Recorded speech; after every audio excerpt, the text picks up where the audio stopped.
How's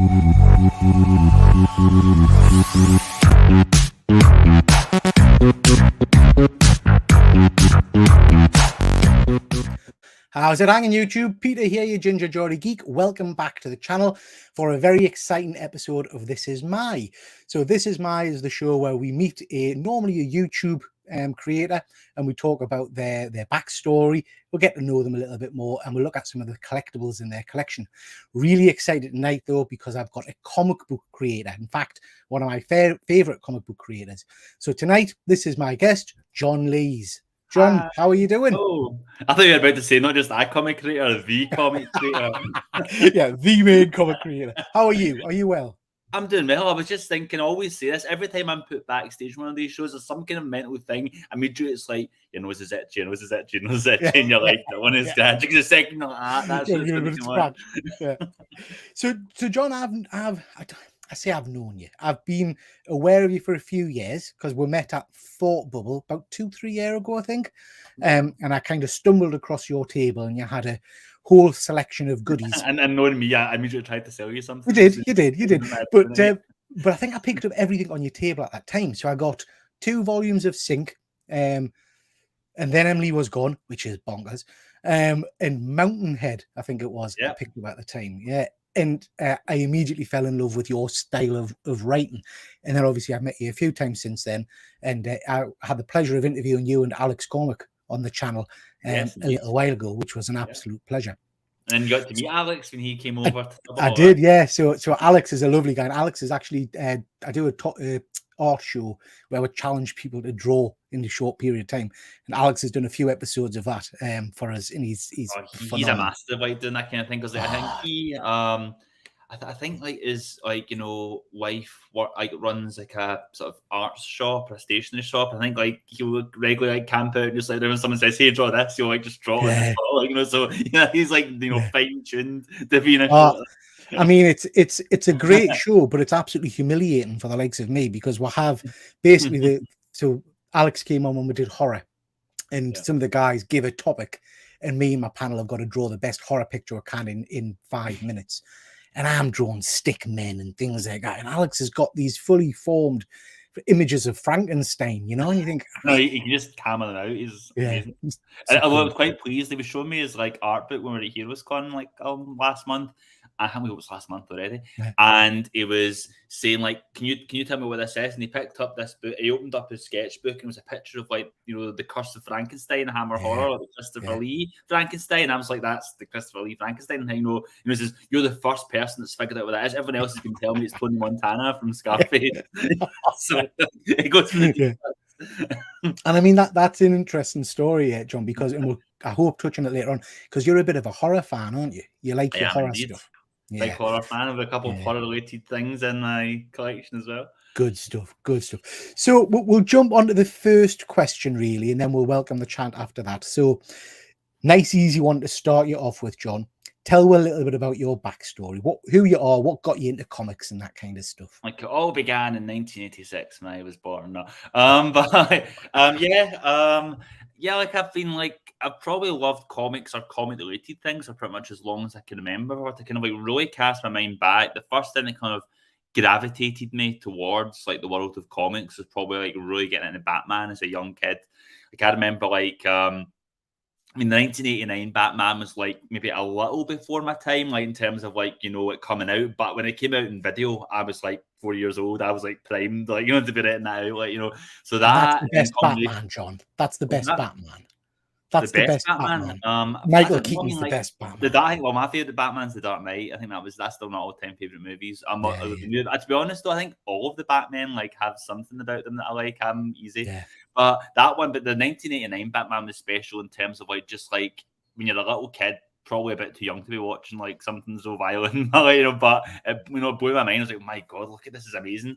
And then I got all the toys, and then I got into the old reruns of the old TV series, and then again I was about maybe 6-7 years old when the animated series started. Just time to be watching that as a formative cartoon. And then eventually when I was all Batman out, I was like, what other Batman things can I read? And that's when I get into the comics, and I never really looked back after that. So have you written for Batman yet, John? Oh, I wish, you know. But, Is that one of the... I don't know, like me and Ian Laurie, who did, and then Emily Was Gone, and Colin Bell, who's the letterer, and then Emily Was Gone. Every year for Batman Day, we make our own little like 4-page Batman stories and share them up online for free. That's what the closest I've come to writing Batman. But yeah, no, that's like a dream, like bucket list thing. I'd love to do that, but no. Yeah, stunning. It's stunning character. Okay, John, just before we move on to the next question, or get you to show an item, actually, just want to quickly jump into the chat and say hello to people. So we've got good old StreamYard here. He's always here. Thank you for joining. We've got my friend Fuzzy Dunlop. The Scots are here. The entire nation is behind you, John. Fuzzy is a big supporter of my channel, so it's always a pleasure to see him. Yeah. And we've got GP Venom. Always a pleasure, GP. GP's got a channel called GP Venom. And next week, John, on his channel, we're going to be reviewing Crimson Cage. So that's going to be quite exciting. Looking forward to that. Got Deadman here. Always a pleasure, my friend. Nice to see you again. And we've got John. He's been looking forward to seeing this one. Good stuff, John. Thank you for that, mate. I don't disappoint. We've got Sean. Thank you for joining, Sean. Fuzzy, I've been looking for your Teenage Mutant Ninja Turtle comic online. Are you still a fan of the Turtles? I've got that one, Fuzzy. I picked that one up and John kindly signed it for us at Thought Bubble last year, because you've done one Turtle comic. I did one Turtles issue with Nick Pitara. It was kind of like, we introduced the character Worm into like the IDW Comics universe, which was a lot of fun. We kind of did our version of him. I know it was quite fun then to do a comic that was like a Turtles comic, but still felt kind of horror. I mean, people say it's like the scariest Turtles comic ever, which was quite pleasing.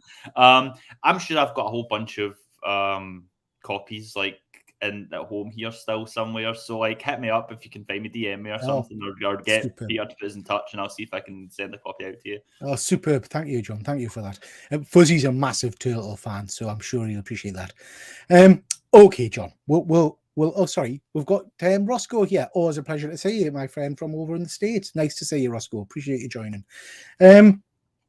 John, let's start off with an item. Show us something that you've got in your collection. Okay, I've got this. Trying to do this whole thing made me realize like I have so much stuff. Like, you know, I mean, look behind me, you can see like my comics. Like, that's not even single issues. That's just like my graphic novels and collections. Like, trying to like, where do I start? So I wanted to kind of like put in like one of my absolutes, because I've got a few like absolute editions. I got all like the Sandman absolutes, but the one that's perhaps closest to my heart is this absolute edition All-Star Superman. And it's like, it's phenomenal. Not only just because like obviously All-Star Superman is like one of my all-time favorite comics. You know, it came out just around the time I was really getting back into comics. I'm starting to like, you know, think about making comics as a career of my own, like seeing this book happen. You know, so it's a really kind of like special comic to me, just in terms as a reader and how much I love the story.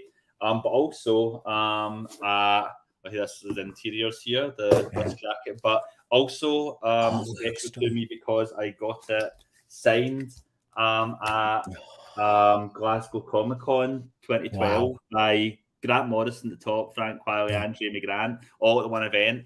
And I think like not only is it cool because like, you know, like, I got all these creators to sign the book, but I think it was great because again, that was like when I was just kind of starting to kind of make like, you know, a start as a comic creator. And this was very much a small show, a local show, a Scottish show, and all three of the people like that approached to get this book signed were already like knew me and like knew of my work as a creator, and were like, you know, how's it going with like, you know, the standard, you know?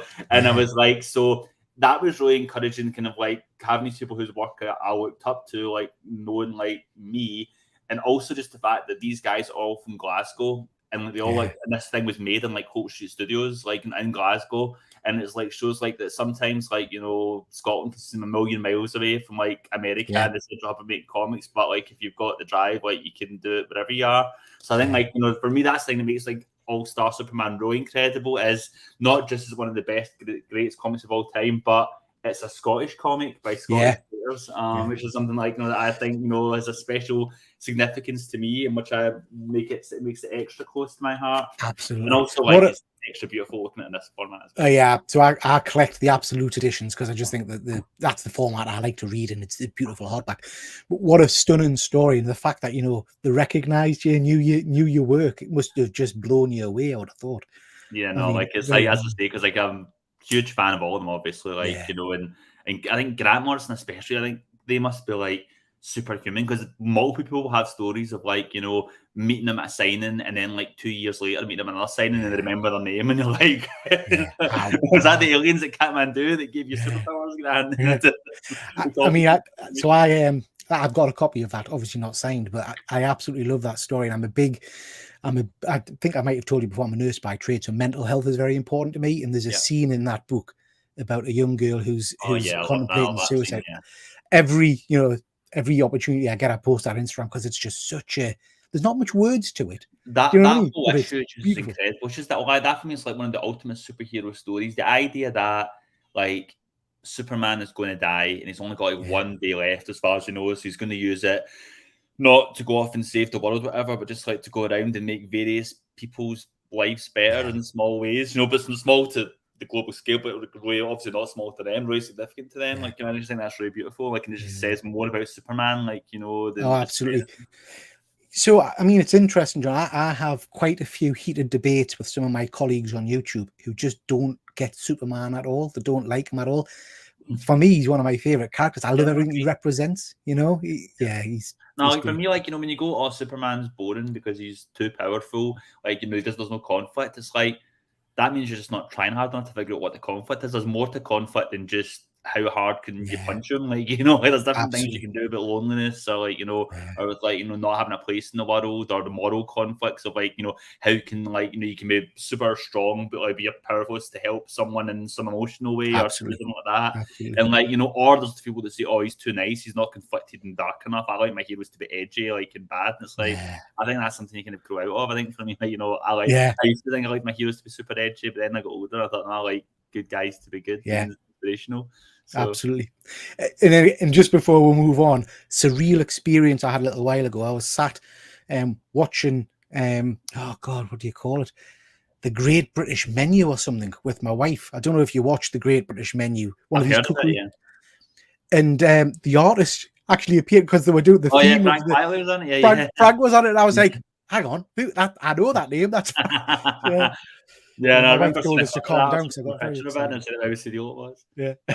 Yeah. Okay, mate. So next thing I wanted to mention and talk about is this. So I picked this up recently from yourself at Thought Bubble. This is the Standard, one of your first superhero comics. Literally my first comic. The very first comic script I ever wrote was Yeah, the Standard issue one. it's phenomenal. I mean, do you know how normally you think people's first work might not be as up to standard, if you know what I mean? Standard, hint. No pun intended. No pun intended, yeah. I loved this book. I absolutely loved it. Proper old school story, but it also, I felt, had a lot of your trademark kind of horror themes running through it as well. It was pretty graphic at times. TV Man, I need a mini series of TV Man. Yeah, One of my favorites. I just think that's one of those things as well. Like, you know, but that's an incidental character, and Jonathan Rector just drew him so well. I was like, you need to give him more to do. But yeah, no, like the stand up was a lot of fun. Obviously, like this was like when I was first starting out making comics, and I was like, you know, I could write, you know, like I'm going to give this a shot. I could write any comic I want, like, you know. So I thought I might never get to do another comic again. So I want to put everything that I love about comics and superheroes, you know, into this story. So there's a lot of love in it. And I've not really ever done a superhero thing since, like, you know, so like it kind of feels that this is still like, you know, my word on superheroes.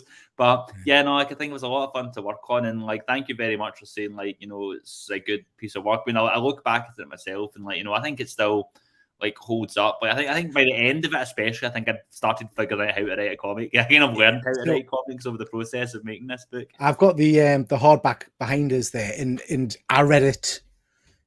I think I got it from you in October at Thought Bubble, but I didn't get a chance to read it until about 3 months ago, and it absolutely stands up. It's still an incredibly well, I found it quite emotional actually. The story about, you know, the old superhero, as it were, coming back to the front, and yeah, and again, it's one of I'm not going to spoil it for viewers because I hope they do go and pick it up.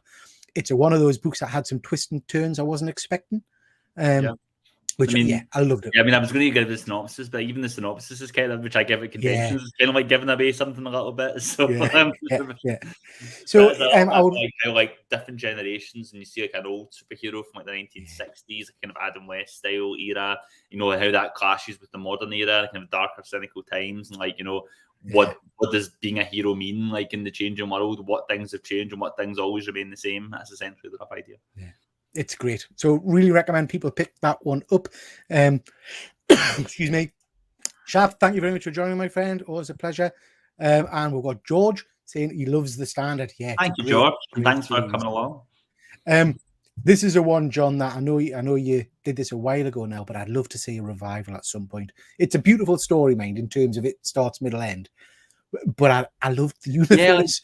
Yeah, no, again, I know, like, I've talked to Tyler at Comics Tribe, and he's like, oh, we should do more standard stuff. Like, I'm like, does anyone remember the standard? Does anyone, like, care? Apart from me, if I would do, like, a skunk spin-off series. The skunk one. I felt sorry for the skunk at the end. Yeah. No, it's one of my favourite characters and that. Like, I think I have thought about, like, there has been time. I like the idea of, like, because the skunk in the story is, like, a kind of really kind of, like, lame, sort of B-list gimmick villain who his career ends in tragic fashion, so kind of like remodels himself as like someone who works to rehabilitate other villains, like as a kind of counselor.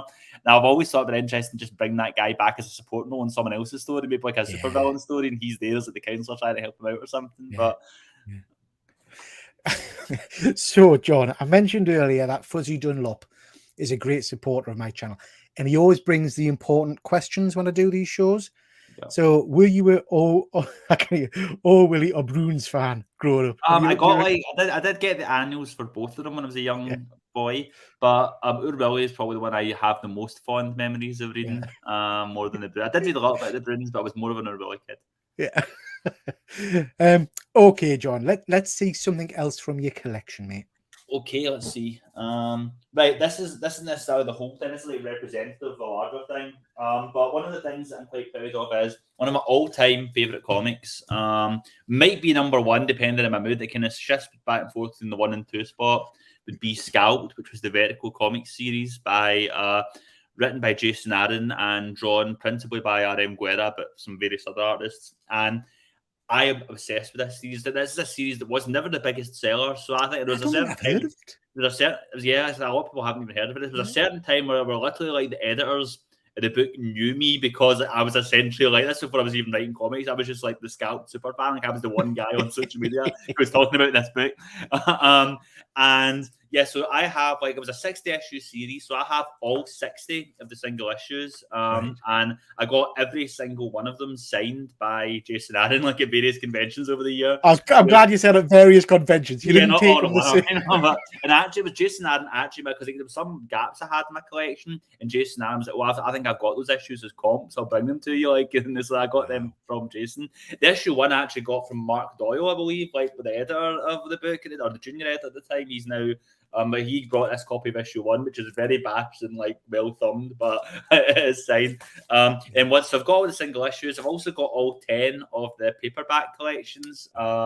This is where I first got in the book. I read it in trade, and I went back and got the single issues. And more recently, I picked up all 5 of the big deluxe hardcovers as well. Wow. So I've got I'm a total Scalped completist. They'll eventually release a absolute that. I'll probably get that too.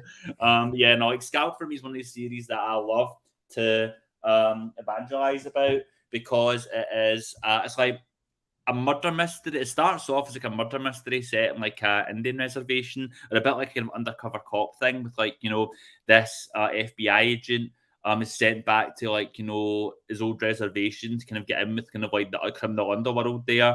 And it kind of ties back to the activist days of the 1970s and kind of the lingering after effects of that. So it starts off as a kind of crime thriller, but as it goes on, it becomes this whole thing about generational trauma in America. And just and the characterizations are just next level. It's just stunning work. I think that's still Jason Aaron's masterpiece. I still think it's one of the best comics of the 21st century. But in my opinion, it's maybe the best. But it just does not get enough love. And so anytime I have an opportunity to talk about it, I always kind of say, and to be honest, Sync is a lot. One of the biggest inspirations for Sync was Scalp, because I read Scalp and it's so much based on locations, like a crime story which is very much centrally focused on location, where the Indian Reservation, the Pine Ridge Indian Reservation, is like super, or is it Prairie Rose? Can't even remember now. But like it's like a super like evocative location in it, and like. I love the idea when I read that. I thought, well, what kind of like story could I tell? Like, a crime story where the location is really important, and that's kind of where Sink Hill started to get born from. So, like, Sink was a lot to Scalp in terms of its like, a birth. So, yeah, Scalp. I'll have to check that one out. I'll have to check that one out. It sounds fantastic. So that sounds right up my tree. So yeah, I'll check that one. John Bromley's just saying here, Oxymoron was classic. Yeah, we're going to talk about that in a little bit, because I love that as well. Deadman is just in Scalp came out at the same time as 100 Bullets, I think. So maybe that's why. I'm sure 100 Bullets. I've read some of 100 Bullets. I'm sure, like, it's a great series of its own right, but I always had a kind of resentment towards it, just because it was getting all the love that Scalp didn't get. Okay, John. So the next question I've got for you is the one I get a lot of grief for. So a lot of people always start by saying, "Oh, I can't pick one." So that is, what is your favorite movie, your favorite film? Well, you've asked the right guy, because I literally, like, on Letterboxd, like, keep like a top 100 movies list, and I like curate and like update. So I'm very much like, I know what my favorite film is. My favorite film is Jaws. I think that is like the perfect movie. It has everything. It has like it's like the first summer blockbuster. It's a proper big like event movie. It's got action. It's got spectacle. It's got that John Williams score, but it's also really intimate, and it's got like character. It's got drama. It's got 3 amazing lead performances. But it's also like a horror movie as well, like kind of a horror movie. It's pretty horrific at the start. Yeah, like I mean, it's got this thing with the little boy getting eaten and stuff, and like so like it's like just from like it's one of those movies that I'll often watch because I used to have a DVD and I've got a Blu-ray of it, so I'll often just like sit down and watch the Blu-ray, go out of my way to watch it, like because it's a great movie. But even if it's on TV, it doesn't matter how many times I've watched it for. It doesn't matter what else I'm doing. If it's playing on TV, I'll stop what I'm doing and I'll go and watch Jaws. It's one of those movies just never gets old. You can whatever time of year it is, whatever mood you're in, however many times you've seen it, you can always just sit down and watch Jaws, and it's going to be a classic. So yeah, just perfect cinema. Yeah, it's a superb pick. Superb. And that was it last year. I think it was last year at Halloween. Myself and some friends did our top kind of horror movies, and Jaws featured on one of those. It was great. The music. I've never seen it in the big screen. I was on the big screen last year, and I just missed out on going to it, because anyway, by the time I was finally free, it was like one day after it left cinemas.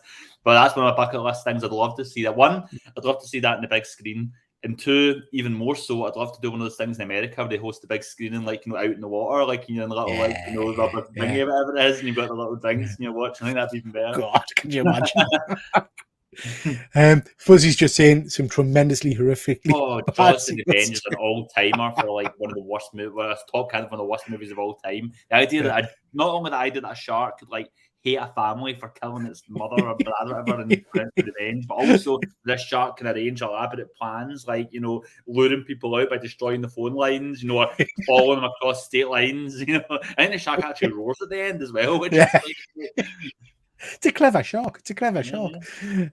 Okay, John. 3 of your books that I've read that I absolutely adore.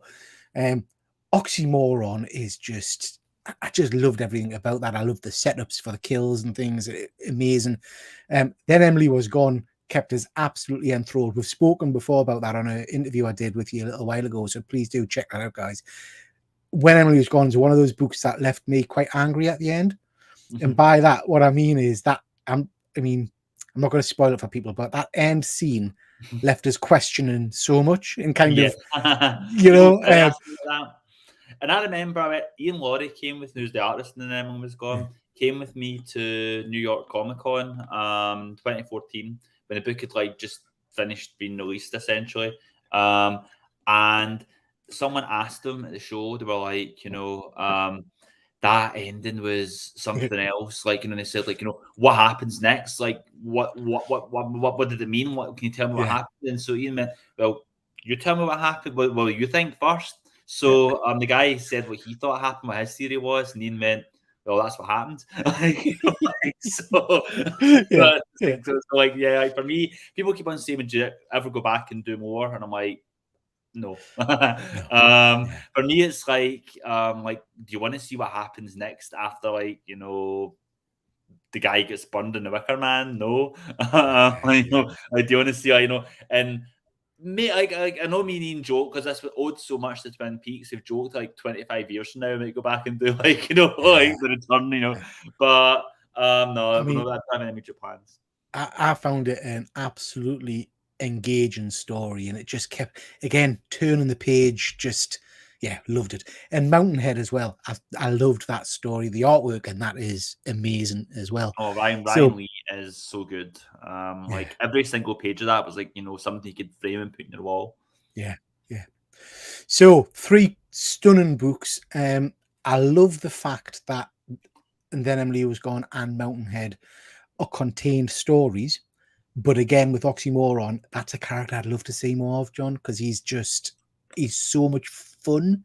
Now I've tried at one point, like, we had pitched doing like another Oxymoron thing, but I can't remember what happened. I think it was like maybe clash with like a plan for another anthology that Comics Tribe was doing at the time, and then like rather than doing another Oxymoron, me and Alex decided to go do Sync instead, but we did have a couple of ideas of how to expand that world and how to do other things, and maybe there's still potential to do that in the future. We'll see. Because the graphic novel ends with, I think it's like a Oxymoron will return kind of page or something. So so it's a great character. Really recommend people pick up all 3 of those. Yeah. Thank you very much. Ben, wife has control of the TV, so we need to catch everyone later. Hi, Mr. Lees. Thanks very much, Ben. Okay, John, show another item from your collection. Okay, let's see. This is the final comic thing, and then we'll move on to other mediums. But last comic thing is my complete set of Naoki Urasawa's Pluto, which is going to be coming out on Netflix shortly. So one, this is one of my another one of my all-time favorite comics, and I actually got into it quite recently, where sometimes you associate like a book with like periods of time really specifically, and for me, I associate the pandemic with really getting into manga. I remember it was like lockdown, we couldn't leave the house, we couldn't meet up with people, so I had a kind of like a little WhatsApp group chat. And yes, I need another series with Ryan Lee as well. Like, we've actually talked about doing things together. We've got a couple of ideas in the works. It's just a case of like getting it over the line. So we'll see what happens. But watch this space. But so with the pandemic, I really associate with like, we had the group of friends. We started getting into like manga, and we got into like 20th Century Boys, which is like probably like, if I were to say like Scalped is like sometimes number 1, sometimes number 2, it's usually because like 20th Century Boys is number 1, but that's an amazing comic. And then I got from there to get into buying other mangas by Naoki Urasawa. I got Monster, which is incredible, and Pluto, which is fantastic as well. For those who don't know, it's an adaptation of the Astro Boy, the classic Astro Boy. Oh yeah, I remember Astro Boy. It's kind of really like gritty adult retelling of it. So I think it was done to mark an anniversary for Astro Boy. It's like a remake, but it's kind of like, it was done in like 2003, and it feels like a pure analog for the Iraq War, and it has lots of really interesting things. It's like, and it sounds like a gritty murder mystery with Blade Runner vibes. Like, there's like someone that's killing like, the great robots in this utopian society, and also killing people. And it's like, it can't be a robot because robots can't kill people, or can they? And like, so it becomes really interesting. And why I put this in my top 10 is that it was so difficult to get this complete set. I mean, I've like, as a completist for me, like sometimes like, you go and you'll pick up, and the only hurdle is like expense. But with this, it was a real hassle finding some of these books, because this has been out of print for a long time. So I was able to get volume 1, and even now people can't get it. So I had to hunt everywhere. I hunted on eBay, I hunted in like bookstores, and then like, I was like, so some of them I bought on Amazon, whatever. A couple of them I bought at comic shops. Other ones I had to hunt down. I think the last volume was volume 6, where I think I had to get this from some like reseller, like in Germany or something like this.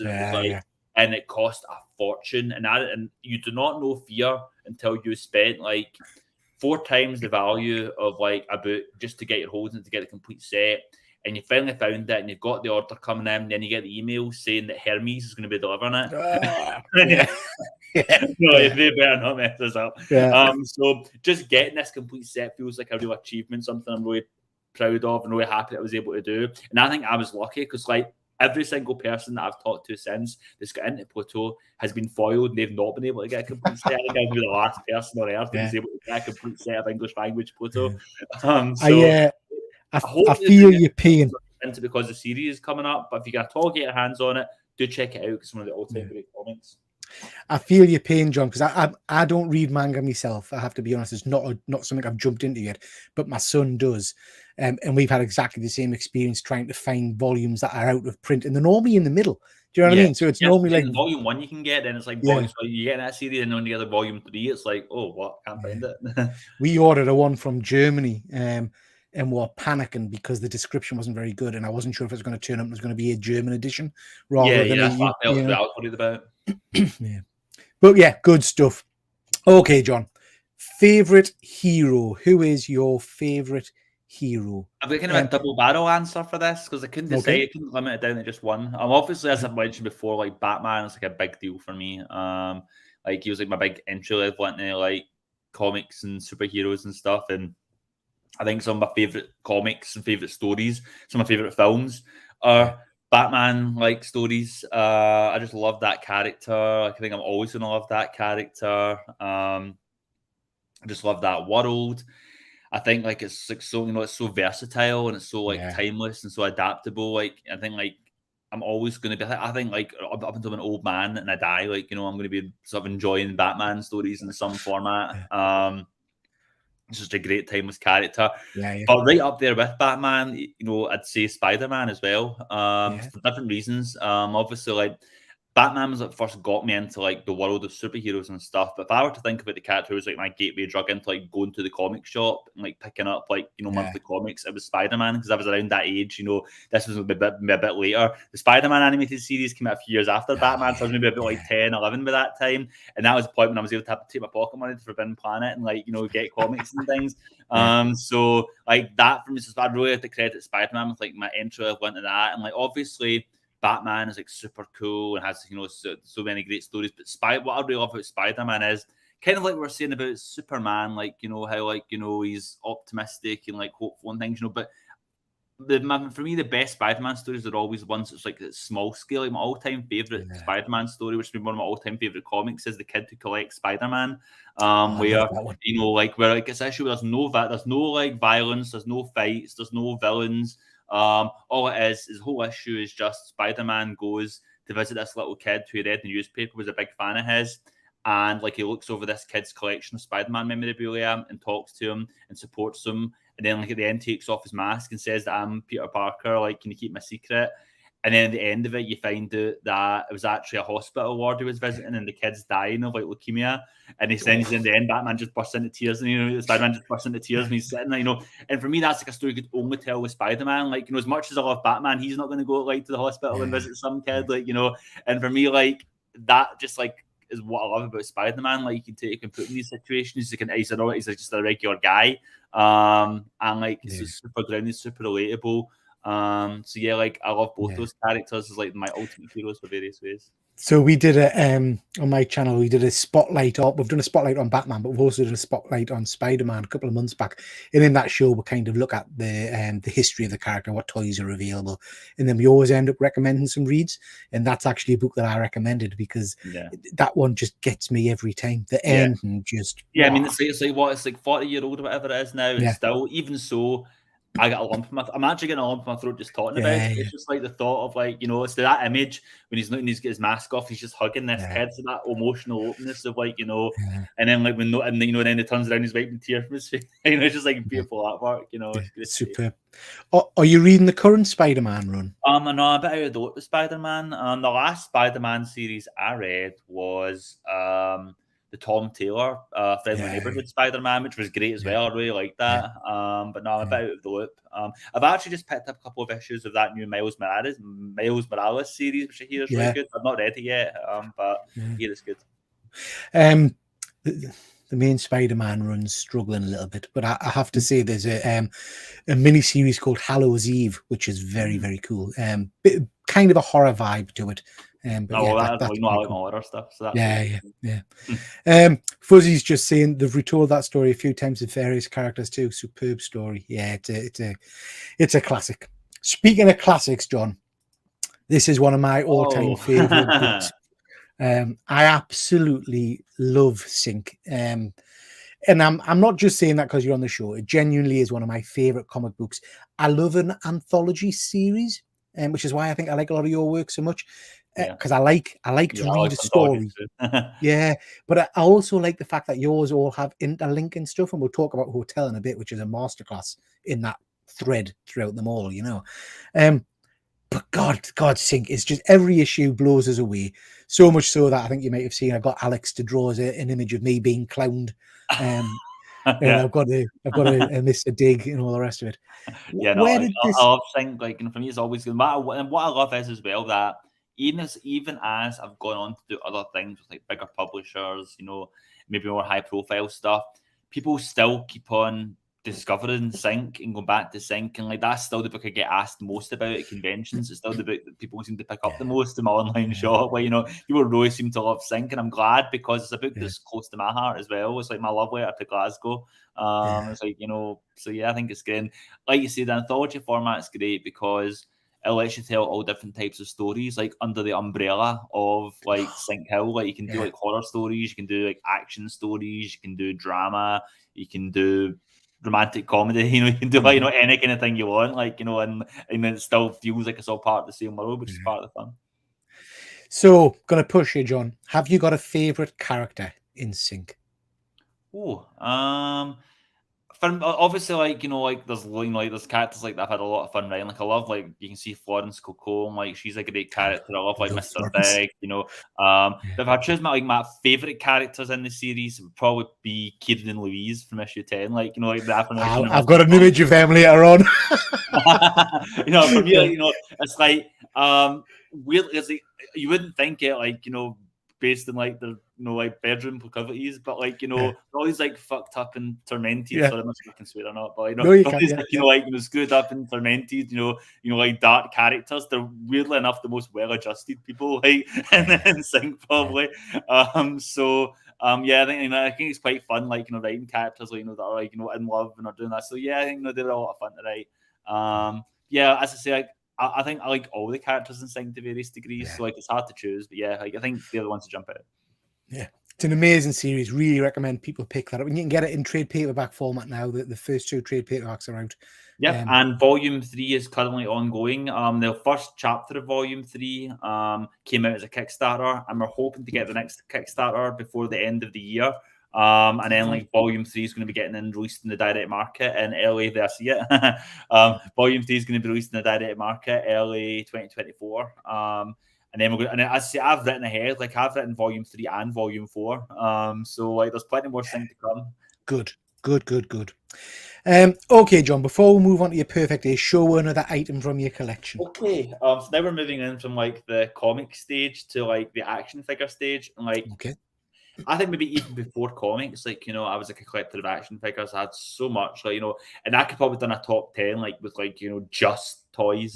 Like, you know, but it was really hard to try and limit them down. I was like, oh no. So the first one I chose, because I wanted to have something like Batman represented in like the list after me talking about him. The first toy that I've chosen is like this, Two-Face, like Two-Face in the Long Halloween.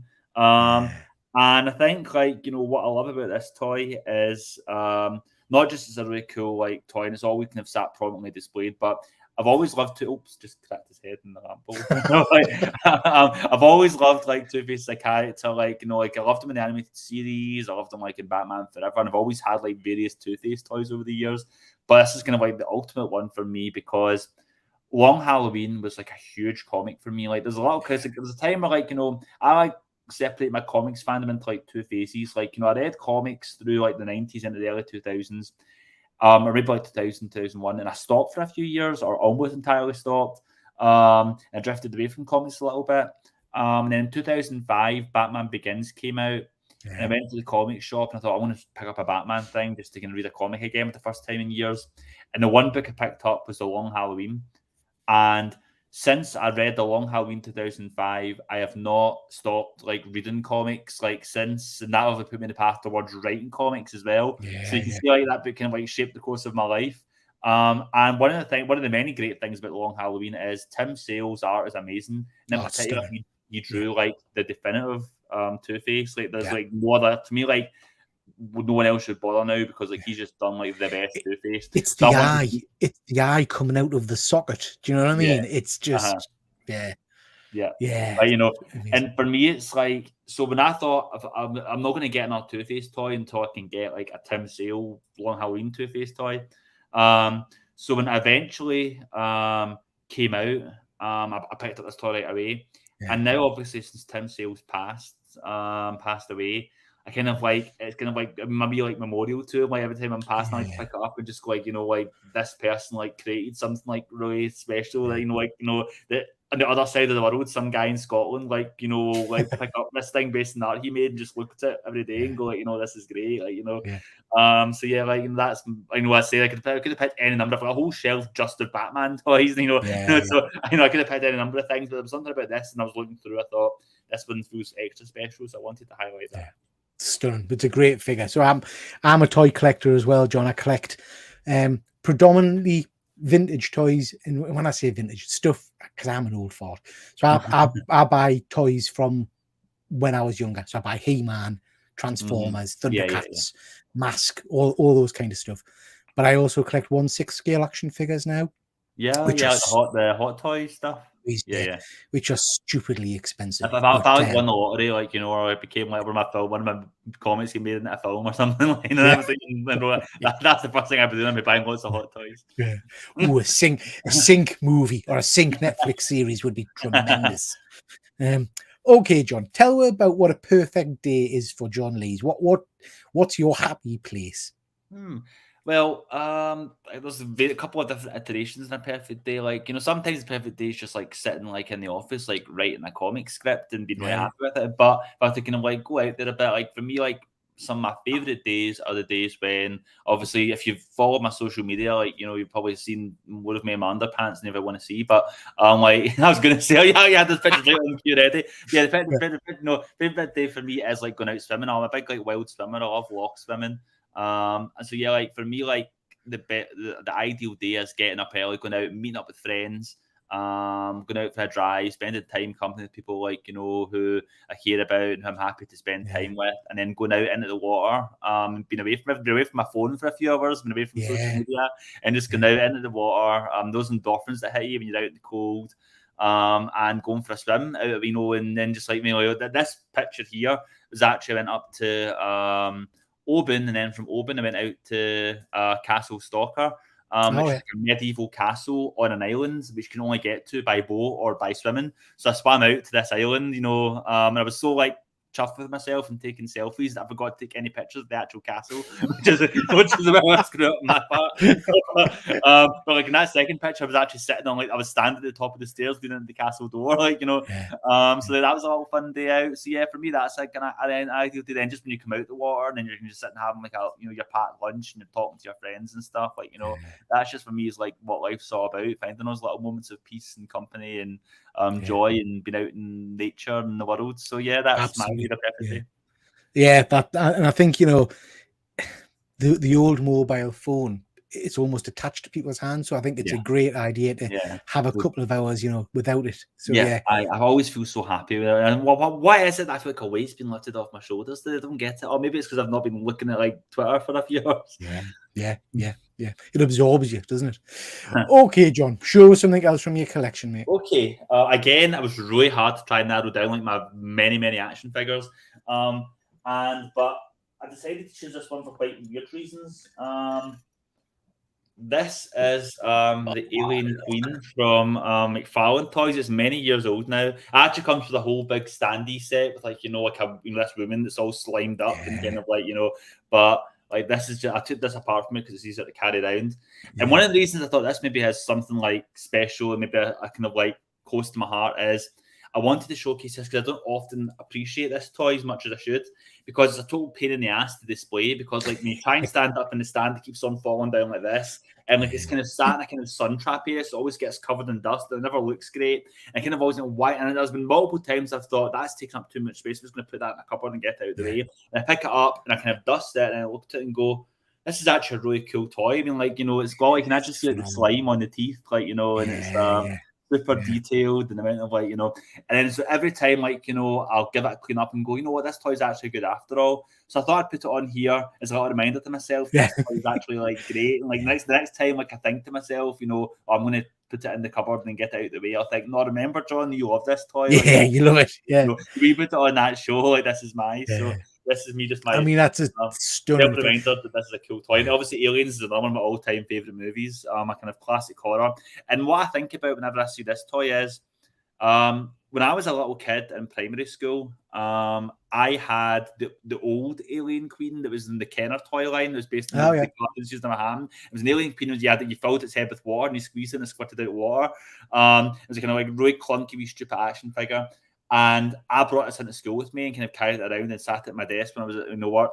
And I felt so cool because none of the other kids my age, they were all like, you know, 7 years or 8 years old, maybe younger, maybe it was like 6 or 7 maybe.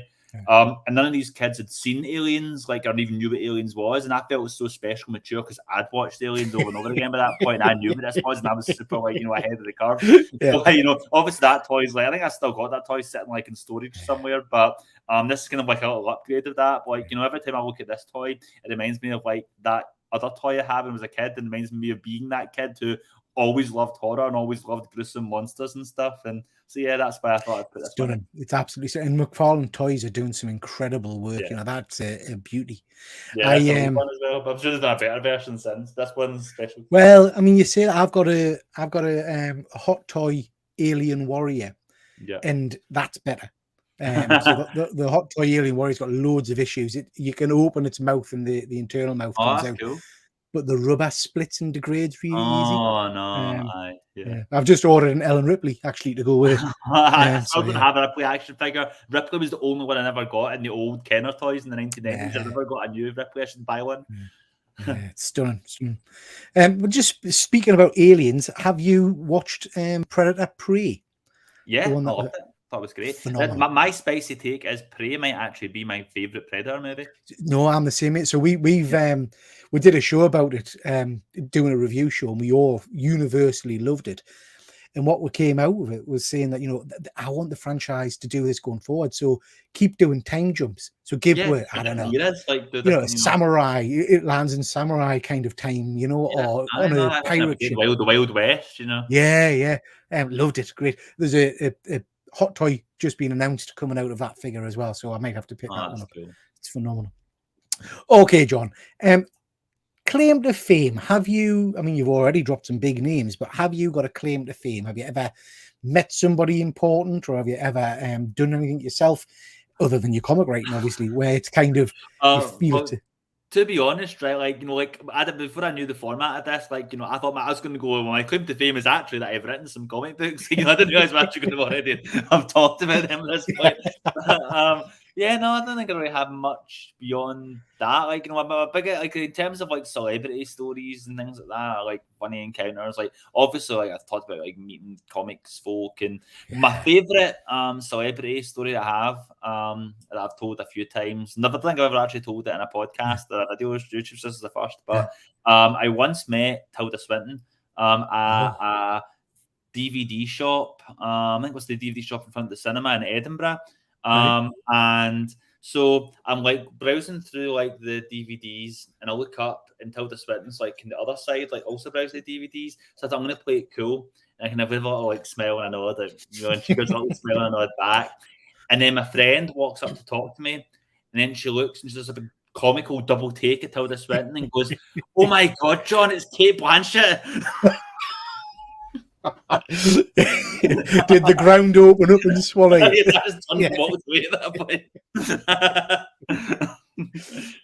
Super. Okay, John, I want to talk now about one of my absolute favorite books that you do. Hotel. Absolutely. Again, like I said, I love the anthology format. And I loved the fact that I got to issue 4 of the first series, and then suddenly had to go back to issue 1 because I realized all the little things that were happening in the background, like the guy on fire or whatever it was. And it's an amazing series. So tell us, where did this come from? Where did this kind of appear from in your mind?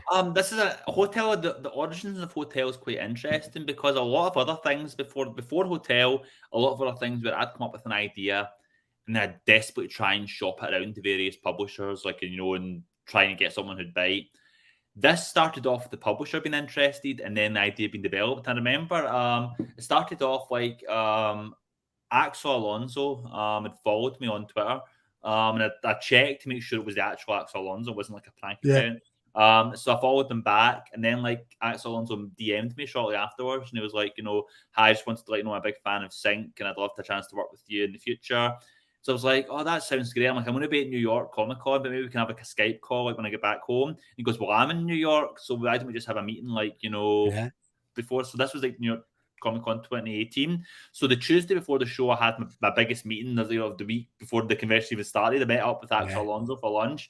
And then that's when he told me about he had a new publisher in development, which would become AWA Studios. Yeah. And he was like, we'd love for you to develop an idea. And just based on the conversations we'd had, at that lunch, it said, first it said, like, I'd love to like do another anthology thing because I love the anthology format of Sync.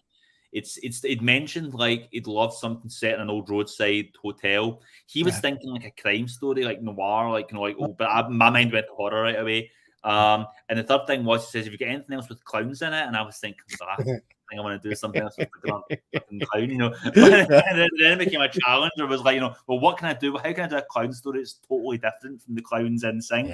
So then kind of went the Commedia dell'arte tradition, and kind of this kind of like ghost clown that's in a painting that keeps on moving around every and then then I started thinking about like hotels, and I thought about like the Bates Motel and Psycho, and that idea of like modern Americana clashing with the Gothic, and like the old, horror, and the two kind of colliding. So I thought, wouldn't it be interesting to do a haunted house story set in a hotel? And I started thinking about my own experiences in hotels. Obviously, back then I was traveling for conventions a lot. Yeah. And hotels are kind of funny because, they're your space for a little while, but they're not really yours. Other people have been in that space. There's been so many other things occupying that. And I remember at one point I was getting ready to go out, and I was in the bathroom, and I looked across, and the bathroom door was open, and I could see into the bedroom area, and it was like a mirror reflecting back into the bed area, and it was one of those beds that's kind of the mattress, then you have the ledge, and you can see the space underneath the bed. So I was looking at that, and kindly thought, wouldn't it be creepy if you looked in that mirror and you saw someone underneath the bed looking back at you? So I think that ended up becoming the story of volume issue 3 of the series. So then I thought, there's lots of rich potential to do something really creepy in that contained setting of a hotel. And then from there, kind of the anthology idea, I thought that I'd like to do a Rashomon type thing where it's it's all the one story we're seeing that from different perspectives, and it all becomes a bigger whole. That'd been an interesting structural challenge. And then I started developing this idea. Originally I pitched it as Next Exit, No Vacancy. That was the name of it. Okay. And then Axel Alonso was like, that's not very catchy. How about Hotel? And I was all Axel. He's like, I have this idea, it's going to be called Hotel, there's going to be 2 L's, and it's going to be a neon sign, and the only tier going to be blacked out, it's going to be hell. And that's what eventually became. That was exactly it. And in the cover at the end of the day. So that's good to Axel. It's a phenomenal read. It's one of my favorite books. And again, great storytelling, amazing artwork, but so graphic. There's one scene which we've talked about in another show where the lady's face literally hits the ceiling with the eye. And that's supposed to be a gag. I thought that was funny when I wrote it. People said that's horrific. It's amazing. It is absolutely amazing. We've got a couple of comments here for you, John. First of all, Fuzzy, you've cheekily moved into his top 5 Scots list. You've replaced Sean Connery. That's a hell of a high praise. I've not quite overtaken David Tennant yet, but I want Oh no, David Tennant. Capaldi's number 1, Dead Man saying he loves Hotel. Will there be a volume 3? I would love to do a volume 3. I mean, I've planned out a volume 3. I know me and Yeah. Dalibor are both game. But it was the same thing they said about volume 2. Volume 2 happened because there was a lot of interest and people like online were like tagging AWA and saying like we want a volume 2 and they knew there was a demand, like, you know, and we got one. So if you want a volume 3, like I'd say more of the same, like let AWA know that you want a volume 3 and maybe they'll listen to you 3. Absolutely. And AWA does some great stories, mind. I really enjoy it. I've moved away from mainstream comics and I pick up more what I would class as independent publishers now, and AWA do some phenomenal books. Yeah. Fuzzy saying the hotel covers are great, reminds of movie posters. Yeah, beautiful artwork. We've got Dead Man saying, will John be doing any more books for Upshot? Again, I'd be happy as if they have me. I know Yeah. I'll do another one. I don't know quality Upshot anymore. I think they just became AWA Studios as far as I know. But yeah, no, I would be happy to do more. Like, you know, I've developed a couple of ideas. You know, I'm in contact with the editors. You know, but it's just a case of like finding the right time, the right project. So yeah, I'd be game. But we'll see if they're game. Good stuff. We've got Luke from Hydra Collectibles. Nice to see you, Luke. Thanks for joining. It's in such a great series. Luke's a big horror fan, so I know he likes your work, John. And Fuzzy, Tennant isn't even on the list. Wow. Oh wow! I think I'm out of the top 5 again. Okay, John, show one other item from your collection, mate. Okay, this is a more recent one. Now, obviously, you can see behind me, like I've got like my office space, like, and this is a very professional, like, office space. Like I've got a work desk, you know, and for the most part, I've kept like toys and action figures out of this space. That shows up in my bedroom area. Like I keep all that stuff. But there's one exception. I keep this on the table next to me, where I'm working, which is this guy. Oh, lush, yeah. Big giant Chucky doll. And this comes from when I was a little kid. One of my first formative horror movies was the Child's Play series, especially Child's Play 2 was the one that I really loved as a time and watched over and over and over again. I've told these stories in podcasts before, but I'm just going to move him out of the way so he's not in my front of my way. But I've like me and my cousin James, we hired so many videos, you know, like horror movies at the video shop. Our local video shop was very permissive, so we like walked down to it was on our streets. We could just walk down the street, you know, the video shop. I was like 5 years old or whatever, and I'd come home with like Peter Pan and Child's Play 2, you know, or Maniac Cop or whatever.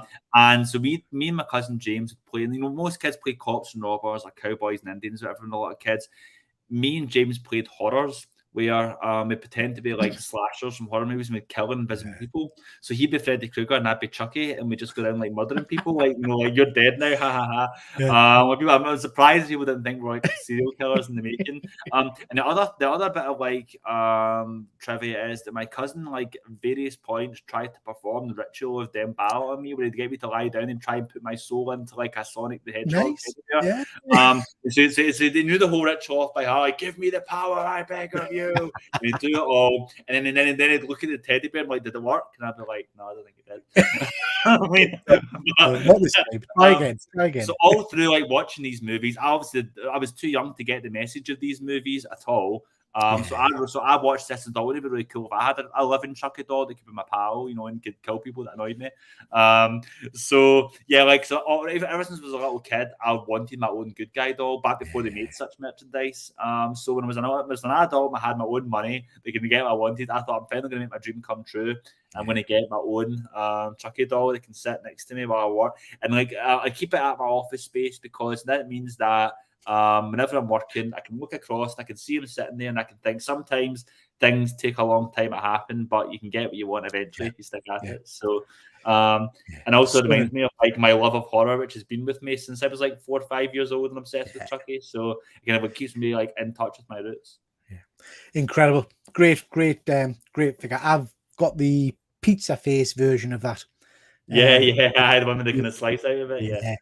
So John, just to tempt you, there is I think it's Trick or Treat Studios are doing a life-size good toy. Oh my god! I know this one's hard enough to like. Just imagine it's sat on the chair behind you. I know, yeah. Just like I see you looking on Twitter instead of like writing a page on. You know what you do. Okay, John. So next question for you. what's your tipping point? What winds John Lees up? What irritates you? Oh, there's so many things that irritate me. Like, I don't know where to even begin. I was trying to kind of think of like various options I could choose here. Like, just little things like people who lick their fingers before like picking out money, But like for me, like if I had to kind of like pick out one thing, like really annoys me, it's something that's really prevalent, especially on social media now, is people being loudly and confidently wrong. Yeah. It's like you see it really on to say this kind of like, I think like it's I'm not sure if like Trump's exacerbated or whatever, but this idea of like aggressive stupidity, like, where, it used to be that like you'd maybe be embarrassed if you didn't know something, or you go, well, I better go and learn something about this before I open my mouth, but not anymore. At the stage of social media, like you can just say any bullshit, but if you say it with enough conviction and confidence and say it loudly and aggressively enough, then like, how dare you be an elitist and tell me I'm wrong, like, just because I'm saying the sky is green rather than blue, and for me, like that angers me. Like, that becomes compounded with like beliefs that are bigoted, are hateful, and people like are just spouting bullshit, and like, and that bullshit's been amplified, and like the still thing about our lies halfway around the world before the truth gets its shoes on. Like, for me, I just kind of wish sometimes, like, whether it be like serious things like like sort of like homophobia, racism, transphobia, whatever else, or even like minor things like opinions about like movies, or like comics, whatever else. Sometimes it's good you don't always have to have an opinion. Sometimes it's good to go and inform yourself rather than just loudly being wrong and like spouting crap, and just and it's that whole thing, like especially since Twitter seems to be monetizing and rewarding these kind of mindsets now. It's that whole thing of like, don't you love it when someone will say something that's like just clearly wrong, didn't have a clue what we're talking about, and they'll say something and they'll get dragged for it, and then after they've been dragged for it for like half a day, they go, oh yes, it was my master plan all along to get engaged. That's a good cover up, I mean, I'm absolutely with you, and I remember, I mean, in terms of this narrative being spread across the press and whatnot, without getting too political, a couple of years back, I was talking to my son, and we were reflecting on the state of the world, and it was at that point we had Trump in power, we had Boris in power, we had all kinds kicking off overseas in Russia, and it was like, where has this happened? How has this happened? How have we gone from what I felt like was a progressive kind of move in terms of Obama and things like that, and all of a sudden, idiots, liars, and abusers have become some of the most important people on the planet. Yeah, no, it's that whole thing of like, what was it like the thing in Brexit when they said like, we're all tired of experts? It's like, why? It's just like, like if it's this idea of like you can choose your own truth, you can choose your own, and it's like, or like the honesty being an optional, like, or what's the thing that someone said online? They said like, the world went downhill and politicians realized they could just not resign. Yeah. I remember watching a program. It was on Netflix, I think. I can't remember what it was called, but it was a fact-based dramatization, I guess you'd call it, about Instagram and things like that, and the effect it has on people. And it was terrifying. And it was talking about how, if you hover over say, we'll use Trump as an example, it learns and it just pumps that narrative, that news, that view to you, so you don't get a real spread of story. These, like, little echo chambers and like everyone siloed off. And I mean, for me, like looking at the comments on Instagram is like a hellscape. Like, for me, as the amount of times I've seen like, some lovely video of us like, oh, look at that person like cuddling the dog, whatever it is, then like the first comment's like, I hope you die, and like what? But for me, like to kind of end this kind of like encouraging note, I would say that, but you're talking about like things seem to be so progressive now, they're going backwards. For me, that's driven by fear. For me, it's like things are changing, the new generation's coming up, these people know their time is up, and so now this is kind of like the last frantic scrambling as they circle the bowl of history, essentially, so that their time's going to be up sooner or later. This is them just trying at their best to kind of like stave off the inevitable. So keep it up. Hanging on by the nails, aren't they? We've got Andy joining us, Andy from Perpetual Comics. Evening, folks. You're an inspiration, John, a local lad from my neck of the woods. who can make comics and get them published. Keep up the great work, man of the Scots. Oh, thank you very much. That's Mon the Scots. Mon the Scots, sorry, Mon the Scot. Yeah, like that, like is really kind of you to say. Thank you very much. Like, you know, as I say, it's just a case. I mean, like there's so much great talent in comics. There's there's always great talent in Scotland. So like I run like the Glasgow Group of Writers, so I see firsthand how many great creative voices are around in the Scottish scene. Like, you know, and like, I'm like, you know, lucky that I've got stuff published or got it out there, but there's so much other great talent, you know, that's as good as me out there that I wish you'd have that platform too. So like, you know, it's possible to get done, so just keep at it. Keep pushing. Hello, Crimson Cage and Hotel are awesome. Yeah, indeed they are. And speaking of Crimson Cage, here we go. Oh God, I love this. So this is again one of my. I'm not a wrestling fan, John. I did when I was younger. I used to watch, you know, the big kind of WWF and all that kind of stuff. But I'm not a regular wrestler fan. And then this just blew us away. I loved every page of this. So tell me a little bit about Crimson Cage. Well, Crimson Cage is like one of my biggest passion projects, like, you know, I've ever done. I've wanted to make a wrestling comics going back. Actually, when I did the standard, I said earlier on when I did the standard, that was like my big like love at the comics. I did everything like, you know, I wanted to do in comics and that. And I thought, well, what's next? So what I love as much as I love superheroes, I thought, oh, I love wrestling. So I thought I love the idea of like doing a wrestling story. And I wanted to do something set specifically in the world of like 1980s territory wrestling, but I didn't really have a can in at that point. So I kind of like let that idea kind of like lie dormant for a while. And then finally, it was like many years later that I figured out my hook, which is I wanted to do a retelling of William Shakespeare's Macbeth set against the backdrop of 1980s pro wrestling. And that came from like watching like Akira Kurosawa's Throne of Blood and thinking, well, what would my version? Because I loved Macbeth in school. I always loved Shakespeare. I thought, well, I would love to do my version of Macbeth. What would that be? And then I thought, oh, there's that dormant wrestling idea. I can put the two together. Two great tastes become one. And yeah, so it was one of these things I spent years trying to get it made. It was one of those things like once I came up with the idea in my head, it just wouldn't leave me alone. I thought this is going to haunt me unless I get this thing made, unless I get it out in the world. And for me, like, even if nobody had read this book, if nobody had responded to it, just that thing sitting there as a complete book was an achievement in itself. So the fact that folk have responded to it so well and loved it so much makes it even more vindicating. I think it's maybe one of the best things I've written. I think, like, you know, I'm really proud of that story. And I'm really proud that people, you know, I'm proud I got to do with Alex Cormack, who did Sync, like, you know, and I think like it's something that's always going to be. And it ended up, this is a bonus because I ended up not being in my top 10, but I was almost in my top 10, which is I'm not sure if you can see. When a Crimson Cage got finished, I made the title belt, which was on the shelf with all the copies of the Crimson Cage, and it says Truck Frenzy on it.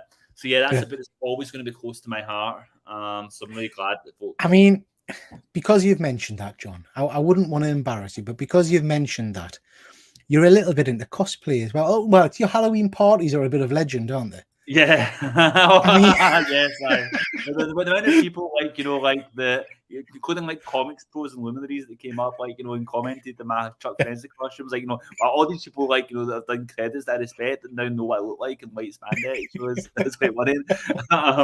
But yeah, like, you know, so I like that's going to be come up a bit later on with the cosplay theme. But yeah, no, Halloween is like a big deal for me. I always try and go all out with my costumes in Halloween, and this was a fun year because that was the year like the Crimson Cage had just finished, and I thought now I had a chance to be like both Frankenstein and the monster. And bring my creation to life. The great thing was though that this goes through that I have good friends that almost every single person that came to the party was like, oh, that's Chuck Frenzy from the Crimson Cage. I'm like, so you do read my work. You do read me stuff, yeah. Yeah, it's amazing. It's a brilliant costume. Have I not got a good ass or what? It's impressive. It's very impressive. Yeah, superb story, superb. Just quickly jumping into the chat. George, that mustache. Yeah, it took you a while to grow that mustache, didn't it? But, I know, I grew it and then just vanished in a second. It's almost like I pulled it away. Andy, I know is a big fan. The wrestling figure shop in the corner of the Trunky and the Baz. That was Scotsman's Models. I think that was it. Yeah, because I remember I picked up a whole bunch of, like, you know, obviously the Jack's wrestling figures that weren't available anywhere else that I picked up there for a little while. Very cool. GP's asking, would you ever do a sequel to Crimson Cage? Again, I actually pitched a sequel to the Crimson Cage. Again, I can talk about this freely now because it's not going to happen now. But I pitched the AWA a follow-up to the Crimson Cage. It was going to be a retelling of Hamlet set in the backdrop of 1990s Japan, and it was going to be called King's Road. And like, so I was really excited about that pitch. But the AWA liked it as well. Unfortunately, they have a different Hamlet adaptation coming out next year. I think it's been announced already. I think it's called Tragic. So sadly, they beat me to the punch. So my Hamlet adaptation is not happening. But I might still try and go and develop a different one, but it won't be that one. Yeah. Good stuff. Andy's confirming that that's the shop he's talking about. Good memories. Good stuff. Now, I'm just going to go turn the lights on because it's getting quite dark. Of course.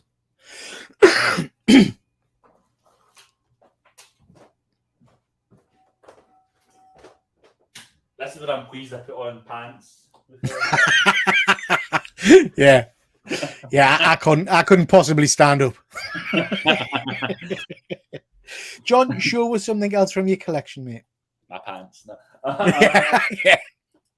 Now, that again, like with the scalp thing, this is one thing which is representative of like a bigger thing. But I collect a lot of original art. And to this day, my biggest, most ambitious art project, which took me several years to complete, was what I call the Coen Brothers Gallery, where I have on one wall and up my staircase, it's like a bunch of portraits. Each piece of art is done by a different artist, and each one's a portrait of like a character from one Coen Brothers film. So it's like one portrait per film. So this, for example, is the one that Joe Mulvey did of Miller's Crossing. I'm not sure if you can see that up here, like, but the writing around the sides as well, yeah. Yeah, that's right. So this is like the famous monologue. So it says, "I never crossed a friend, nor you, I bet. We're not like those animals. This is not us. This is a dream. It's a dream, Tommy. I'm praying to you. I can't die. I can't die. Out here in the woods like a dumb animal. In the woods like a dumb animal. I can't die. I'm praying to you. Look into your heart. Look into your heart. So it's the monologue that John Turturro gives to like Gabriel Brown's character, like when he's watching him into the woods to execute him. And like, so like for me, like it was so much fun getting this project done because I have so many different ones. I have like Ian Laurie did Barton Fink, Alex Cormack did the Hudsucker Proxy. I have Nick Pitara did The Big Lebowski. Nick Derrington did Anton Chigurh, No Country, No Country for Old Men. So I have like a whole bunch of them. And for me, like when I look at that wall, it's not finished because I've still got there's the Tragedy of Macbeth, which I need to get one for that now, but I look at that as a project. It was a culmination of like many years, and I look at that and I'm proud of like having this art. And for me, it's like the apex of like how much fun it is to go to conventions and like meet artists and like request stuff. And I think that's weird. It was unusual for them because they used to get superheroes, and I was like, can you draw like with Gabriel Byrne from like a 1991 crime drama? Stunning. That's something I'm quite proud of. Yeah, Fuzzy saying Fargo is one of the GOAT films. Fargo's my favourite Coen Brothers movie. It's like Ryan Lee did Marge Gunderson from Fargo. That was like the Fargo one I've got. Stunning. I've just kind of got into original artwork from Thought Bubble, kind of picking up pieces. Alex for sure. I got a lot from Alex, and a few other guys. But yeah, it's addictive once you start getting it. It's amazing. Yeah, no, I know. Once I finished the Coen Brothers thing, I was kind of like I had an emptiness inside. Like, what next? I want to try and get a new collection going. Yeah.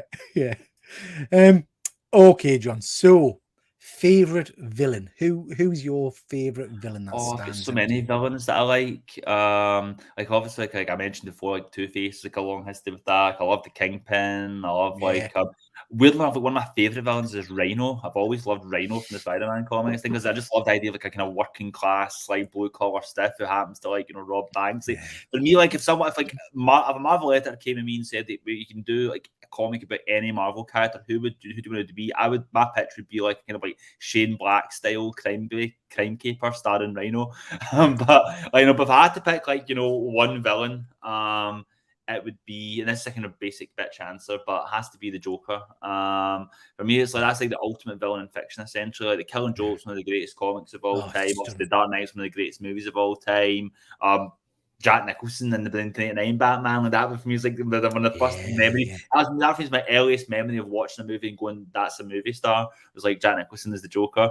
An amazing performance. Yeah, and obviously Mark Hamill in the cartoon. Like, you know, for me, there's so many great iterations of that character. I kind of feel like maybe it's a familiarity breeds contempt kind of thing, where sometimes he appears so often you kind of get a bit sick of him. But for me, like the best Joker stories are still like, you know, the best villain stories. Like, you know, he's one of those characters that I'll always love.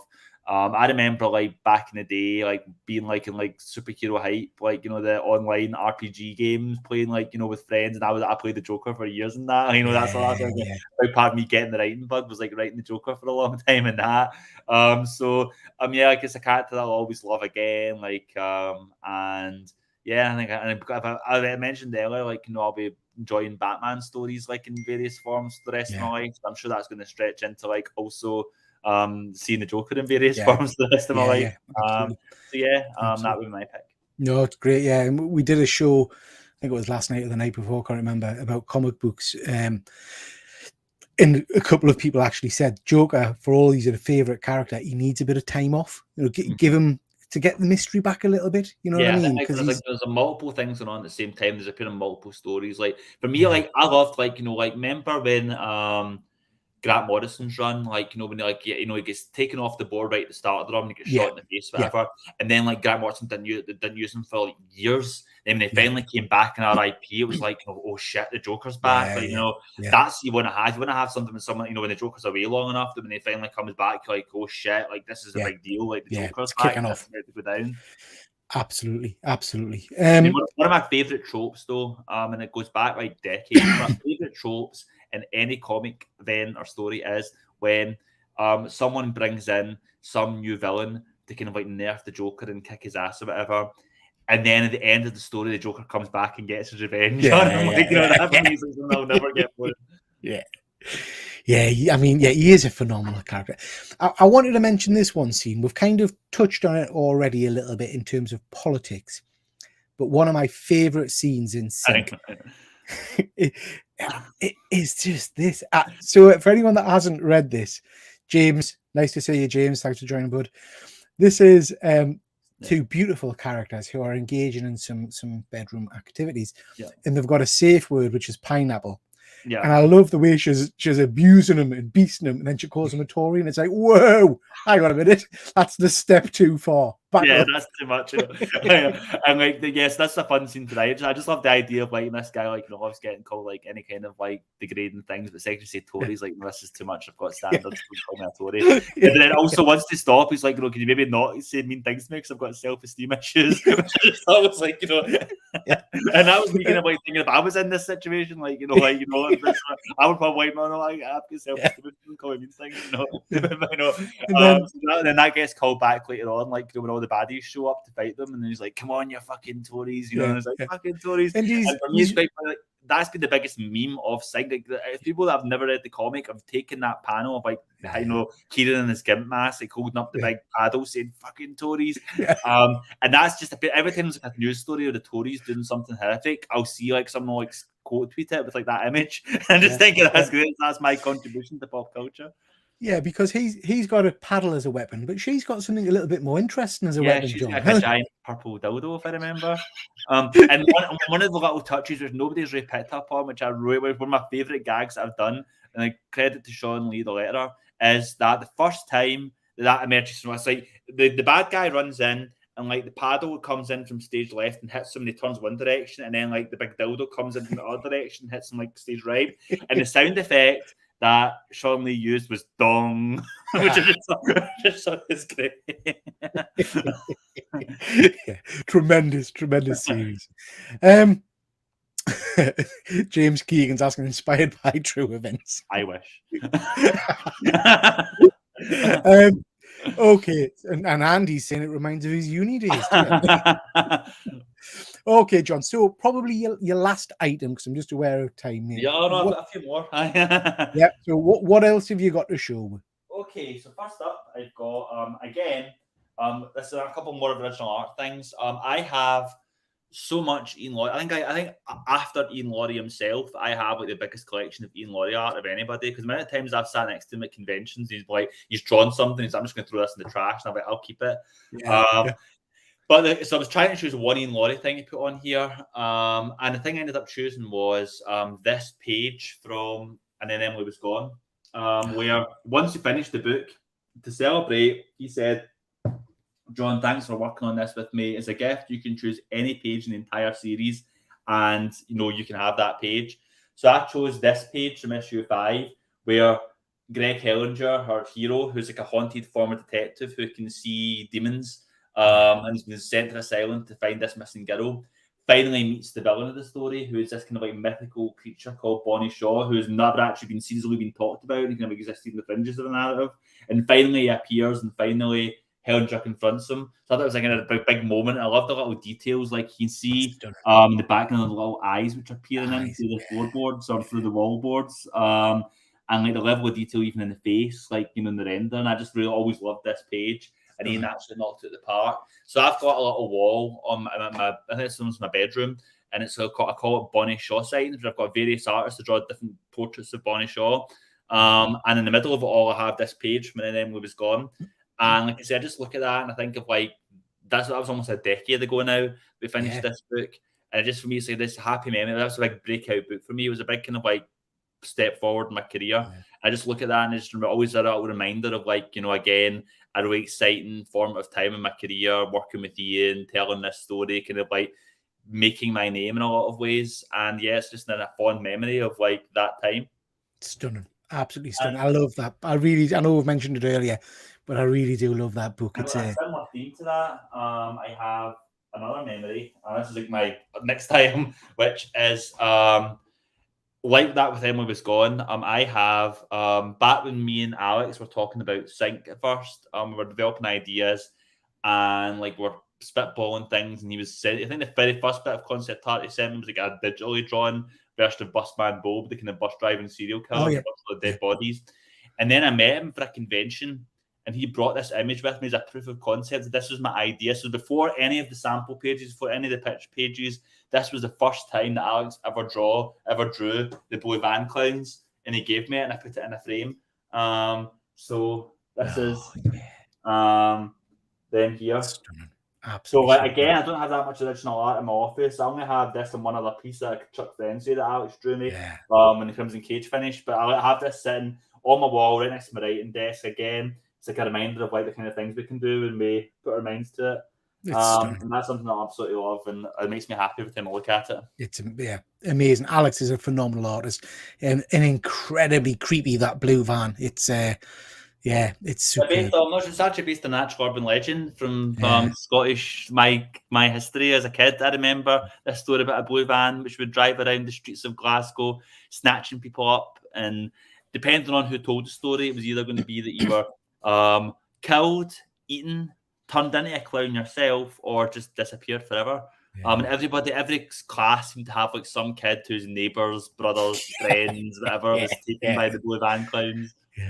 I think for me the artwork and the imagery is horrific, but then it's the storytelling at the end where you realise that actually these guys going around in the blue van are people who've been snatched themselves because they're abused and disfigured, and then they're laughing gas, and the cycle continues. It's horrible.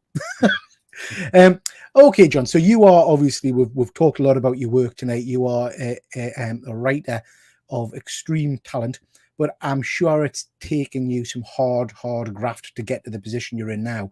What advice would you give to any aspiring artists, writers who are trying to break into the comic book industry? My advice would be it's hard because it seems like we hear so many. Obviously, there's that comics broke me hashtag, and there's a lot of people who are experiencing lots of setbacks and things, and it's sometimes it feels like it's hard to recommend people to But I would say my big advice would be don't get discouraged. I was told no over and over again for years before people finally started saying yes. I remember when people like it took me years to get to the point when people would that when editors felt they actually had to reply to me to say no rather than just ignoring me, and that felt like a huge. When someone replied back to me to say no thanks, I was like, oh my god, I feel so happy that they know I exist. Like it takes a long time, and like for me, and I see so many people who have great ideas and they'll a great story and they'll write a script, or maybe they'll even get art. And if it doesn't get picked up, if it doesn't go the way they want, and they go, well, that was my attempt, I'm not going to try anymore because like it didn't work out. And it's understandable because like comics is hard, it can be expensive, it can be like demoralizing. But my advice would be like, even if something doesn't work out, even if like you don't get tell the story you want to tell in the way you want to tell it, you've not wasted your time. Like you've not wasted your effort. Like that time writing, you've grown, you have learned more about yourself, you've evolved as a writer. And even if that doesn't get made, that's going to then be like fertilizer, which the next thing is going to grow from, like, you know, and like, you know, so it's all about, all makes you better. So I would say my advice would be like, no, like, just because a book doesn't get published, it doesn't, you know, it doesn't mean you failed. Like, you're not a failure. You're not like, you know, lost. Like, you know, it's like just part of the process of getting to where you want to be. Yeah, it's a bit about perseverance, isn't it? Keep pushing, keep going. Yeah. Excellent. Thank you, John. So I want to touch on, I think, what is your latest work. Tell a little bit about The Nasty. The Nasty is a coming-of-age horror comedy set in 1990s Scotland against the backdrop of the video nasties Moral Panic. Tells the story of Thumper Connell, who is a lonely, horror-loving teen who still sees his imaginary friend from childhood, who happens to be the star of his favourite slasher movie, Red Ennis, like a hulking masked killer. And Thumper and his horror-loving pals concoct this idea of hosting a screening at their ailing video shop. They're going to try and bring this big horror festival to Rutherglen to reverse the fortunes of their store by showing this movie called House of Creeping Flesh, which is the most notorious of all the banned video nasties. It's been so widely banned that nobody's seen it. Nobody knows what it's even about. And people say it's cursed, that has dark energies about it. So they get a copy of this tape and they go to watch it and they immediately break it and destroy it. And they're going, what we're going to do is all these horror fans that are coming to this place, we can't cancel the video, we can't cancel the festival now. Then they realise that nobody has seen this movie, nobody knows what it's about, so they can maybe try and make their own version and pass it off as the real thing. But in the process, maybe they're awakening some forces and like the kind of make-believe horrors start to become real. So that's the kind of general premise, and it goes from there. Good stuff. So what issue are we up to now? I think is it up to issue 4 comes out next week. So we've got it's an 8-issue series, so approaching the halfway mark.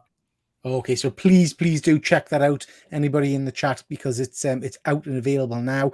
And then once this wraps up, John, have you got anything else on the pipeline? Is anything else coming next? I've got more Sync, as I've mentioned. That's going to be coming out hopefully in the next couple of months. And other than that, it's just like pitches. I've got various pitches in at various levels of advanced at various publishers. A couple of things I really want to tell. So hopefully they'll see the light of day before too long. So watch this space. Fantastic. And I know we mentioned earlier on, but you are at Thought Bubble this year. So if people want to pick up some of your books and say hello to you, that would be amazing. Yeah. Okay, John. Thank you so much. One more thing, actually. Good stuff. What you got? The last thing is a 10 items. This is the 10th final item. I have to stand for it back. Mentioned the Halloween theme. My last item is my Spider-Man costume that I wore in Halloween 2019. With a little mask attached. This is maybe of all my Halloween costumes I've worn over the years from various levels of ambitious. This is probably my favourite one I've ever had, and there's a kind of like big origin story or backstory to that. Which is I was actually going to have it at one point. I was going to like be wearing it. I was going to stand up and be like, you know, reveal. So my story behind that is like, obviously I mentioned like I loved Spider-Man as a kid. I loved Spider-Man comics, and even when I was a little kid, the thing that I loved the most is I loved Spider-Man's costume. And then when I was a kid, I wanted nothing more than to have a Spider-Man costume. And he just didn't. Back then, this was pre like the internet being what it is now. You just couldn't get a Spider-Man costume. And I remember even when I was a teenager and the movie came out, I was so jealous that costume looks amazing. I wish I had that costume. And now the one through, it took until I was like in my 30s, but thanks to the wonders of the internet, there's like multiple websites which sell these costumes. And I thought, I do Halloween every. You know what? I don't care if I'm a fat bastard now. I'm going to do it. So I ended up I got the costume. I thought, yes, this is like a childhood dream fulfilled. And I only got to wear it for that one day. I wore it for Halloween 2018 in my big party, or 2019 my big party. And it's like, well, that's a shame that I've only worn it once. So I kind of starting to think I should just like start wearing it to just wear it. Yeah, just wear it when you're popping down the shop. So for me, I have said that, like, if I ever get hired by Marvel to write Spider-Man, I get invited to like some San Diego Comic-Con panel, the costume's coming out, I'm going to wear it to the panel. Absolutely. That'll be superb. So for me, like, that's my my favorite Halloween costume. I had to put something Halloween related in there because I'm a big Halloween guy. So yeah, you have a big party, don't you, every year? That's my big kind of. I'm not the biggest social butterfly, but the one time in the year that I go all out is Halloween. I'm the guy in my whole house and garden, everything's all decorated to the nines, and I'm the guy that hosts the party that everyone comes to, and that's one time of the year I'm the host. I'm cooking, I'm smoozing, I'm hosting film nights, and I'm dressing up. Good stuff. I've got a Spider-Man costume, but it's a Primark onesie. I think I got it at Christmas. It's like a big fluffy thing. But I was, even as a kid, I was a pure perfectionist. I was like, I don't want one of these stupid muscle suits. I want like spandex, the real thing. Andy's just saying here, Thought Bubble, pints at Thought Bubble. Well, I don't actually drink, so I'm a cheap day. Like, you can get me a Coke or a nice glass of water. I'm teetotal as well, John. Mm-hmm. So thank you very much, John. That's been incredible. Always a pleasure talking to you. I love talking to you every time we've got a new book out or whatever. I'd love to catch up with you. So I do appreciate you coming on, mate. Great seeing some of the items in your collection as well. It's some stuff. I love the trip down memory lane. It was a blast. I might actually do my newsletter and the same thing this week and kind of share pictures of other things and talk about it. Yeah, good stuff. Before we go, I just want to mention a few things that happened on the channel. So Saturday night just gone, we did this Saturday Night Live show where we took that comic book news and we did a bit of a focus on overrated movies. Now that kicked off a little bit, John. There was a lot of interesting discussion about movies that people thought were overrated, but other my spicy take is I hate the term overrated. I think if you like something, you like it. And I think saying actually you like that thing too much is bullshit. I think and we got into a lot of similar kind of arguments. So, and it's interesting what some people think is or isn't. Some people were putting forward things like Spider-Man, and some people were putting forward Star Wars, and it was interesting, an interesting conversation. Earlier in the week, we did this week's comics where we talked a little bit about the recent releases that were out. Last night, I talked to Doug about his self-published work, Isolation. Obviously, we've had yourself tonight, John, which was great. And then I'm going to jump over onto reviews with Rich's channel, and we're going to review Mission Impossible. Have you seen the recent Mission Impossible film? It's very good. A blast. I just love seeing these movies in the big screen. Like, and I went back and I rewatched the whole series leading up to it, and it's just such a great franchise. The only one that I never loved was Part 2. Other than that, they're all varying degrees of great. Part 2 is a mixed bag. I do think there's some good bits in it, but it has good bits. It keeps your interest, but especially all the other ones, especially it's like hard time choosing the best one. They're all just so good in different ways. And the latest one's a proper event movie. You have to see the biggest. Yeah, we were. I was having a bit of a chat. And we're going to chat about it when I jump on the channel. I've also recently seen the most recent Indiana Jones movie. I don't know if you've seen that one yet. I've not seen that one yet. I don't have an opposition to it. I guess I'll watch when it comes on like streaming events or whatever. Yeah. But my kind of like personal thing with not just this, but even like King of the Crystal Skull is The Last Crusade had the perfect ending for Indiana Jones. Him, his dad, his pal, they all drink from the fountain of youth. They're going to live forever, and they literally ride off into the sunset. Perfect. And that's beautiful. It's poetic. They're never going to go old like the actors. They're just going to be there living forever. that's beautiful. So then, like, bring them back. Oh, actually, these guys are all dead, and Harrison Ford's really old now. Like, that just it kind of spoils it. I think it makes it kind of sad. No, I agree. And it's interesting when you watch, because I mean, I've watched them as bookends. I guess I've watched Indiana Jones a couple of weeks ago, and then Mission Impossible. And Indiana Jones has got a massive reliance on CGI for stuff that should be practical effects. Yeah. And then Mission Impossible, it's mainly practical effects. Yeah. And it's night and day. You know, it looks superb. You know, like having that heft, that kind of. I mean, even like I remember watching not too long ago, I had a big rewatch the Lord of the Rings trilogy. And they're still some of the best movies ever. And obviously they had their share of CGI through necessity. But was it one little shot I was watching the kind of stuff? It was in Fellowship of the Ring, right? It's when all the characters, right, they're on the big rowboat and they're swimming down like the river, and they bring the rowboat to the shore and they step off the boat onto the shore. And I was thinking that when they filmed that, they actually filmed them on the boat going down the river, stepping onto the shore. If that was filmed nowadays, the boat would be CGI, the river would be CGI, and the shore would be CGI. Like, you know, they all just put down a big green screen. It would look totally different. Well, there's an image going around on the internet. Oh, the Winter Soldier one with the gun, with the gun in the room, and it's like the apartment.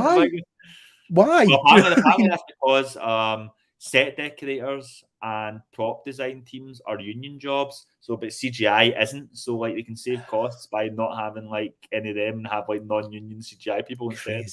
Crazy.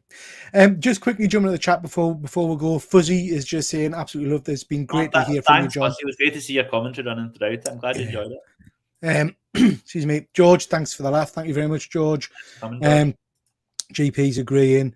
Andy, top work, chaps. So thank you very much. And Deadman, great conversation. I hope to catch up on your books I've missed. Yeah. Well, like cheap plug alert. If you want to catch up on the books that you've missed, my online store is johnleescomics.bigcartel.com. Good stuff. John, if you drop me a message with that web link, I'll pop it in the description of the video as well. Just to mention, next week over on GP Venom's channel, we will be talking Crimson Cage, which is obviously a book we've just touched on earlier, and I have no doubt this is going to get rave reviews. So we're looking forward to unpicking Crimson Cage next week. That's going to be a lot of fun. And with that, we'll call it a night. So, John, I just want to give you a massive thank you. I really do appreciate you coming on my little channel. Thank you. It's great. I had a lot of fun chatting. Good stuff. And thank you to the chat. These have been great. Lots of good content. So thank you. I do appreciate that. So with that, we'll call it a night. Thank you very much, John. And we'll see you all next time. Bye. Bye.